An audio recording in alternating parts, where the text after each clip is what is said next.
Hello friends, I hope आप लोग बहुत अच्छे होंगे। दोस्तों, इंडियन कॉन्ट्रैक्ट एक्ट पर यह दूसरी वीडियो है। लास्ट वीडियो में हमने सेक्शन 1 से लेकर 8 तक कवर किए थे, जिसमें हमने कॉन्ट्रैक्ट एंड एग्रीमेंट के रेफरेंस को डिस्कस किए थे और हमने इंडियन कॉन्ट्रैक्ट एक्ट के ऑब्जेक्टिव्स एंड इम्पोर्टेंस की भी बात किए थे, जिसमें wide agreement, wide contract and voidable contract के डिफरेंस को भी समझे थे। अब इस वीडियो में हम उससे आगे डिस्कस करेंगे। इस वीडियो में हम वॉलिड कॉन्ट्रैक्ट के बारे में जानेंगे और बाकी के सेक्शंस जो पिछले वीडियो में रह गए हैं उनको भी समझेंगे। मैं आपसे रिक्वेस्ट करूंगा कि अगर आपने वो वाली वीडियो नहीं देखी है तो प्लीज़ पहले वो कंप्लीट करें, उसके बाद ही इस वीडियो को स्टार्ट करें। आई बटन पे उसका लिंक मिल जाएगा और डिस्क्रिप्शन में भी उसका प्लेलिस्ट लिंक डाल दूंगा, जिस पे जाके पहले वाले वीडियो देख सकते हैं। भाई समझ के बोल रहा हूँ दोस्तों, प्लीज आप वीडियो देखिए प्लीज भाई। तो चलिए आगे देखते हैं। पहले बात करते हैं वॉलिड कॉन्ट्रैक्ट की।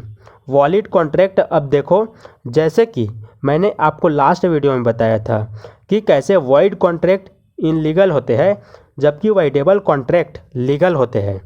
और वॉलिड कॉन्ट्रैक्ट वो कॉन्ट्रैक्ट होता है जो इन्फोर्सिएबल बाय लॉ होता है, जिसमें प्रॉमिसर एंड प्रॉमिसी दोनों की फ्री कंसेंट होती है, जो लॉ ऑफ कॉन्ट्रैक्ट के सारे बेसिक कंसेंट को या डिमांड को फुलफिल करता है। अब आप सोच रहे होंगे कि वाइडेबल कॉन्ट्रैक्ट भी तो इन्फोर्सिएबल बाय लॉ होता है, भी लीगल होता है, इस पे भी कंसेंट होता है, तो फिर वाइडेबल कॉन्ट्रैक्ट को ही वॉलिड कॉन्ट्रैक्ट क्यों नहीं बोल सकते? ऐसा इसलिए नहीं कर सकते बिकॉज वाइडेबल कॉन्ट्रैक्ट लीगल तो है किसकी? लॉ की नज़र में, बट इसमें फ्रॉड या मिस रिप्रेजेंटेशन की वजह से कॉन्ट्रैक्ट कैंसिल हो सकता है। मतलब लॉ को उस चीज़ का क्या पता कि आपने झूठ बोला हो उसके अंदर। और मिस रिप्रेजेंटेशन में मैं बताता हूँ। अच्छा, आप वो याद करिए, मेरी सुपर नैनो कार जो मैंने आपको ऑफ़र की थी, वो 1 लाख वाली। लास्ट वीडियो में जिसने वो वीडियो नहीं देखी है वो सोच रहे होंगे क्या है ये बोल के सोच रहे होंगे। प्लीज़ पहले वो वीडियो देख लो। अगर आप ऐसे बीच से समझोगे तो कंफ्यूज हो जाओगे। सिस्टमेटिकली चीज़ें को समझो, ठीक है?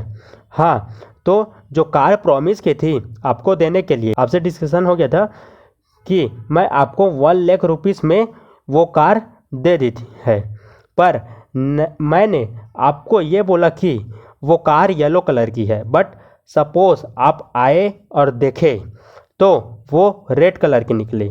या फिर मैंने आपको बोला था कि बिल्कुल ब्रांडेड न्यू कार है, बट आपने आके देखा तो 3-4 साल पुरानी निकली। अब ऐसे कंडीशन में आप मेरा ऑफ़र क्या करोगे? रिजेक्ट कर सकते हैं।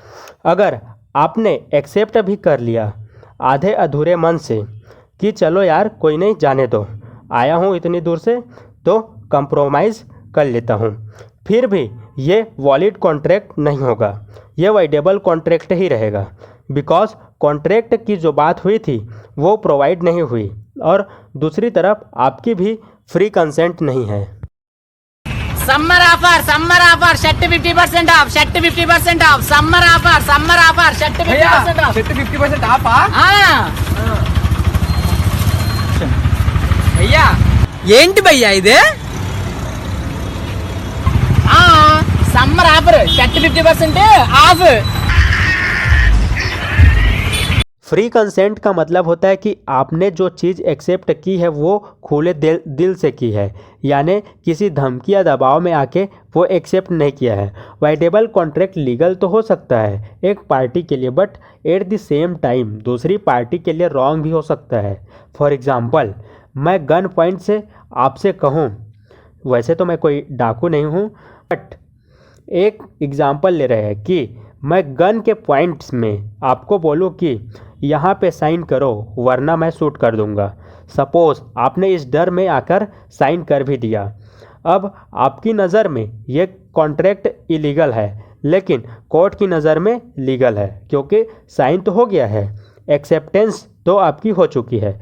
फिर चाहे वो कैसे भी हुई हो, तो ये कॉन्ट्रैक्ट इलीगल नहीं है, वाइड भी नहीं है बट ये वॉलिड भी नहीं है। तो ये क्या है, ये वाइडेबल यानी कि जिसको वाइड किया जा सकता है। अभी वाइड नहीं है बट इसके चांसेस है वाइड होने की, इसको किया जा सकता है वाइड, तो इसे बोलेंगे वाइडेबल कॉन्ट्रैक्ट। इस तरह से धमकी देके कॉन्ट्रैक्ट में साइन करवाने को क्या बोलते हैं, कॉरेशन बोला जाता है। कॉर्सन यानी कि दबाव। तो फिर क्या है, वो इम्पोर्टेंट फैक्टर है जो कॉन्ट्रैक्ट को वॉलिड बनाते हैं। आइए जान लेते हैं। फर्स्ट है ऑफर एंड एक्सेप्टेंस। प्रॉमिसर के तरफ से एक क्लियर होना चाहिए जिस पे ऑफ़र की पूरी detail and terms and condition को शेयर किया जाना चाहिए क्लियरली। मिस इन्फॉर्मेशन नहीं होनी चाहिए ऑफ़र को लेके, और प्रॉमिसी के तरफ से एक्सेप्टेंस क्लियर हो पूरी सहमति के साथ, बिना किसी डाउट के, बिना किसी रेजिटेशन के उसने उस चीज़ को एक्सेप्ट करता है तो ही वो वॉलिड कॉन्ट्रैक्ट होगा। Next is consideration. कॉन्ट्रैक्ट में कंसिडरेशन होना चाहिए। कंसिडरेशन होता है समथिंग इन रिटर्न। जैसे प्रॉमिसर के लिए कंसिडरेशन कोई गुड्स और सर्विस हो सकती है, और प्रॉमिसी के लिए कंसिडरेशन उसका मनी हो सकता है। कुछ ऐसे। माल लाया? तू रोकड़ा लाया? ये क्या बैग भर के लाया हूँ। तो मैं क्या खाली बैग नहीं लाया? नेक्स्ट है competency of involve parties. Acceptance की भी कई कंडीशन होती है। जैसे कोई माइनर है यानी कि जिसकी एज 18 ईयर से कम है, तो वो चाह कर भी लीगल कॉन्ट्रैक्ट नहीं कर सकता। कर भी लिया तो वो वॉलिड नहीं होगा। या फिर कोई मेंटल जो टर्म्स या कंडीशन नहीं समझ सकता, या कोई नॉर्मल पर्सन ही हो बट ड्रग्स और अल्कोहल के नशे में हो, उसकी एक्सेप्टेंस भी वॉलिड कॉन्ट्रैक्ट की कैटेगरी में नहीं आएगी। Next is legality. Valid contract का मोस्ट इम्पॉर्टेंट कंपोनेंट्स यही है। कॉन्ट्रैक्ट किसी भी पब्लिक पॉलिसी के अगेंस्ट नहीं होना चाहिए और सारे स्टेट्स रूल्स को फॉलो करना चाहिए। नेक्स्ट है should be in return form. Verbal agreement risky होता है, या ऐसे कह लो वाइडेबल होता है। एक पर्सन बाद में कह सकता है नहीं नहीं मैंने ये प्रॉमिस नहीं किया था, मेरे कहने का सेंस कुछ और था।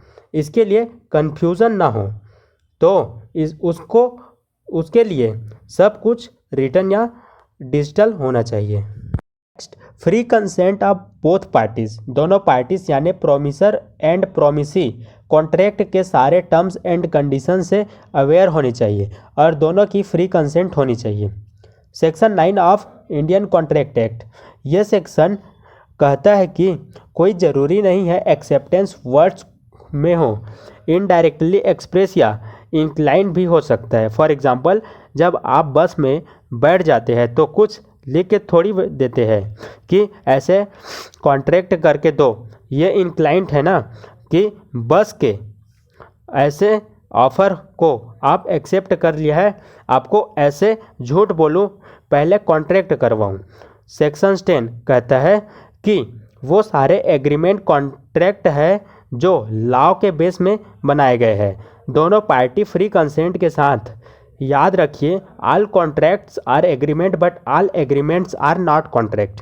सेक्शन 11 के अकॉर्डिंग हर कोई कॉम्पिटेंट यानी कैपेबल होनी चाहिए कॉन्ट्रैक्ट के लिए, और वो कैपेबल कब माना जाएगा जब वो 18 प्लस है। उसकी एज अगर 18 प्लस है तो लॉ के बाकी रूल्स से क्वालिफाई होने चाहिए, तो वो कैपेबल है कॉन्ट्रैक्ट करने के लिए। सेक्शन 12 ये एक्सेप्टेंस के टाइम परफेक्ट मेंटल स्टेट की बात करता है कि उसका मेंटल स्ट्रेंथ उस टाइम पे सही होना चाहिए। सेक्शन 13 कंसेंट और सेक्शन 14 फ्री कंसेंट को डिफाइन करता है।